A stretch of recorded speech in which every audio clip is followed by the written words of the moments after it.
हरियाणा की तैयारी करने वाले सभी एस्पिरेंट को दिशा क्लासेज की तरफ से हमारा नमस्कार। तो दिशा क्लासेज पे आज हम बात करेंगे हरियाणा के राज्यपाल और मंत्री परिषद की। ये जो सांख्यिकी सारांश दिया गया था बजट के साथ में जनवरी 2023 में, उसके अकॉर्डिंग डाटा है, यानी अब तक का सबसे लेटेस्ट डाटा है। सबसे पहले हम बात कर लेते हैं माननीय राज्यपाल महोदय की। तो श्री बंडारू दत्तात्रेय इनका नाम है। कैबिनेट मिनिस्टर है हरियाणा में टोटल 10, जिनमें सर्वाधिक मंत्रालय माननीय मुख्यमंत्री जी के पास हैं। 14 तो मंत्रालय और 15वां अन्य विभाग जो किसी अन्य मंत्री को आवंटित नहीं किया गया, ऑटोमेटिकली माननीय मुख्यमंत्री जी के पास चला जाएगा। दूसरा, स्पोर्ट्स जो डिपार्टमेंट था, वो जो विवाद हुआ मंत्री को लेके, उसके बाद वो माननीय मुख्यमंत्री जी के पास ही आ गया।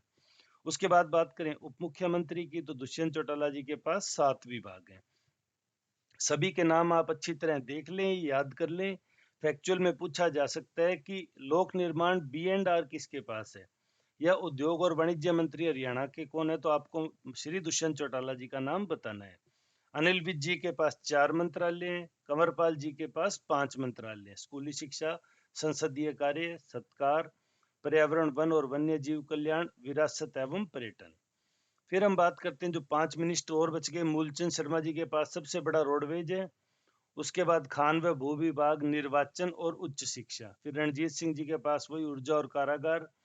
जयप्रकाश दलाल जी के पास 4, बनवारी लाल जी के पास 2, कमल गुप्ता जी के पास 2 और देवेंद्र बबली जी के पास पंचायत और विकास या विकास एवं पंचायत। राज्य मंत्री हैं 4, जिनमें ओम प्रकाश यादव जी, श्रीमती कमलेश ढांडा जी, श्री अनूप धानक जी और संदीप सिंह। संदीप सिंह से खेल मंत्रालय लेके अब सिर्फ मुद्रण तथा लेखन सामग्री उनके पास बची है, जो स्वतंत्र कार्यभार है। फिर एचपीएससी के मेंबर कितने हैं? एचपीएससी के टोटल 5 मेंबर हैं जनवरी 2023 तक। क्योंकि कोई भी डाटा आएगा ना अगर परीक्षा में, तो वो पूछेंगे कि जनवरी 2023 तक। कारण क्या है कि जो गवर्नमेंट का पब्लिकेशन है, इसके बाद कोई बदलाव आते हैं वो करंट के रेफरेंस में हो सकते हैं, फैक्चुअल यहीं से मिलेंगे। तो आलोक वर्मा जी हैं जो अध्यक्ष हैं, डॉक्टर पवन कुमार जी, आनंद कुमार शर्मा जी, राजेंद्र कुमार जी और श्रीमती ज्योति बेदा, ये सबसे लेटेस्ट बने थे, आपको पता ही है। फिर कर्मचारी चयन आयोग की बात करें तो भोपाल सिंह खत्री जी, इनके इंटरव्यू देखते हैं। कंवलजीत सैनी जी, विजय कुमार जी, विकास दहिया जी और श्री सचिन जैन। ये 4+1 का यहाँ भी कोरम है, इनकी कार्यकाल है। अब हरियाणा के जो मेजर डाटा दिए गए हैं, आप उनको अच्छे से देख लें। इस सारणी को आप हरियाणा फाइनेंस डिपार्टमेंट की साइट पे जाके डाउनलोड कर सकते हैं, ताकि आपको किसी प्रकार का कंफ्यूजन ना हो। यहाँ डाटा कैसे दिए गए हैं? जब हरियाणा बना, उसके बाद जो पहली जनगणना, फिर दूसरी दशकीय, तीसरी दशकीय, चौथी दशकीय और 5वीं दशकीय, 5 तो दशकीय जनगणनाएं, फिर 19-20, 20-21 और 21-22 का। तो क्षेत्रफल तो हरियाणा ने कोई नया राज्य का पार्ट विलय किया नहीं, तो 44,212 के वर्ग किलोमीटर है, वो शुरू से चल रहा है। अब सवाल आता है, हरियाणा की स्थापना के समय हरियाणा में कितने जिले थे? तो थे 7 जिले। अब कितने जिले हैं? 22 जिले। कितने ग्राम हुआ करते थे? 6,670। अब कितने हैं? 6,841। शहर कितने हुआ करते थे? 53। अब हो गए हैं 154। तो ये जो डाटा स्पेशली, या दूसरा मेजर डाटा है कि प्रथम उसके बाद जो जनगणना हुई उसमें हरियाणा में कितने गांव थे? 7,064। आज कितने हैं? 6,841। तो ये आप ध्यान रखें। प्रथम जनगणना 66 के जस्ट बाद में जिलों की संख्या 5 और जुड़ के 12 हो गई थी। वो कौन से जिले हैं वो आपको इसी सारणी में आगे मिल जाएंगे। पुरुष और महिला अगर अनुपात की बात करें तो ये 51, 61, 71, 81, 91, 2001 और 2011, ये 6 में बता दिए इन्होंने। ग्रामीण शहरी जनसंख्या लिंगानुपात, हरियाणा के लिंगानुपात पे आप एक कांस्टेंट वो देखेंगे 868 और 867, एक का माइनस हुआ, 870 + 3 का हुआ, 65 फिर -5 का, फिर 61 -4 का, है ना, और फिर उसके बाद में 18 का प्लस में। तो हरियाणा की जो प्रथम निर्माण के बाद में जो 1961 के बाद जो पहली हुई, उसमें कितनी थी लिंगानुपात? 867। वर्तमान में कितनी है वो आपको याद रखनी है। जनसंख्या घनत्व कितना था? हरियाणा के स्थापना के समय 172 था, आज कितना हो गया? 573। तो ये छोटे छोटे डाटा हैं लेकिन फैक्चुअल हैं। जैसा एचपीएससी और एचएसएससी अपना पैटर्न हाईफाई कर रहे हैं, मॉडिफाई कर रहे हैं उसको, उसमें सवाल के अंदर से सवाल जनरेट करने की कोशिश कर रहे हैं तो इस तरह के सवाल आपके बन सकते हैं।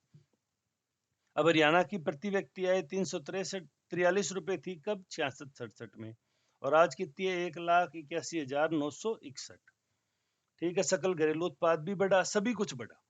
तो इस चीज को आप देख लें एक बार अपनी नजरों से। आपको अगर कोई डाटा समझ नहीं आए, कंफ्यूजिंग लगे, तो आप मुझसे डिस्कशन इसमें कर सकते हैं, आप मुझे कमेंट सेक्शन में पूछ सकते हैं।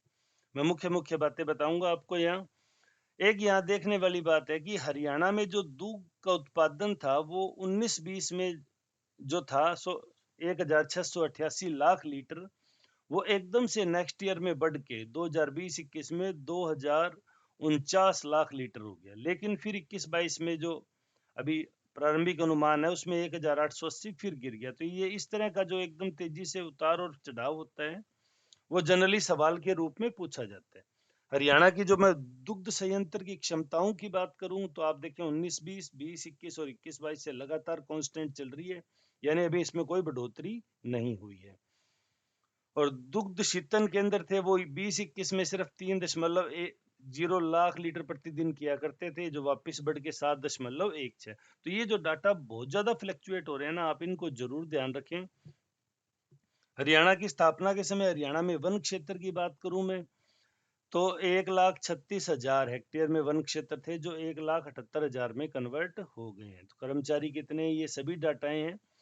तो ये हम आपको 8302800006 जो हमारा HCS ग्रुप नंबर है उस पे हम इसको आपको शेयर कर देंगे, तो आप वहां से इसे डाउनलोड कर सकते हैं। जो मेजर इंपॉर्टेंट पॉइंट है उनको मैं हाईलाइट भी करके शेयर कर दूंगा, इसलिए मैं अभी थोड़ा सा उसमें रुका हुआ था। शिशु मृत्यु दर, ये एक महत्वपूर्ण डाटा होता है। अगर मैं इन सब में बात करूं, जन्म दर, मृत्यु दर तो स्थितियों के हिसाब से बढ़ती रहती है, लेकिन शिशु मृत्यु दर हमारी मेडिकल फैसिलिटी की ग्रोथ को बताती है। तो 27 थी 2019 में और 27 है 2020 में। ये क्या है, प्रति 1000 जन्म, मतलब 1,000 जीवित बच्चे अगर जन्म लेते हैं तो 27 बच्चों की मृत्यु हो जाती है। और जब ये हरियाणा के बाद निर्माण के बाद पहली जनगणना हुई तो 72 था, 7227, अब जस्ट अपोजिट हो गया। तो इस तरह के फिगर्स भी है वो पॉइंट आउट कर लिए जाते हैं। फिर उसके बाद में अगर मैं कोई महत्वपूर्ण अगर इनमें देखूं, बागवानी का क्षेत्रफल, कुल फलों का क्षेत्रफल, खुला क्षेत्रफल, फिर ये उपमंडल किस में कितने, कौन से जिला किस उपमंडल में आता, तहसील कौन सी, उप तहसील कौन सी और खंड कौन से। ये जनवरी 2023 के डाटा हैं, तो सभी के आप इसको अच्छे से तरह देख लें। फिर भी अगर आपको इसके बाद कोई इसमें कंफ्यूजन लगेगा तो आप हमसे डिस्कस कर सकते हैं, हम आपको इसमें डिटेल से उस चीज को वीडियो के थ्रू या जैसे भी हमारी बातचीत होगी हम उसको एक्सप्लेन कर लेंगे। और जनगणना की बात करें, जनगणना 2011 की महत्वपूर्ण है क्योंकि 2021 की तो अभी तक शुरू ही नहीं हुई। तो 2011 के जो महत्वपूर्ण फीचर्स हैं वो आप उनको याद करके रखें, पिछली बार आपने कर लिए तो डेफिनेटली अब भी काम आएंगे। और अगर आप HCS पहली बार तैयारी करें तो आप डेफिनेटली उसको याद कर लें, क्योंकि ये वो डाटा है जो आपको लगभग आपके भर्ती के कार्यकाल में हमेशा कामयाब आएंगे। मतलब आप एक बार नौकरी लगेंगे तब तक ये आपको हर बार काम आया करेंगे। बाकी भी इसमें कुछ महत्वपूर्ण चीजें हैं जो मैं नेक्स्ट वीडियो में आपसे शेयर कर लूंगा। आपकी कोई डाउट है तो आप कमेंट सेक्शन में पूछ सकते हैं। वीडियो में अंत तक जुड़े रहने के लिए धन्यवाद। आपका दिन शुभ हो।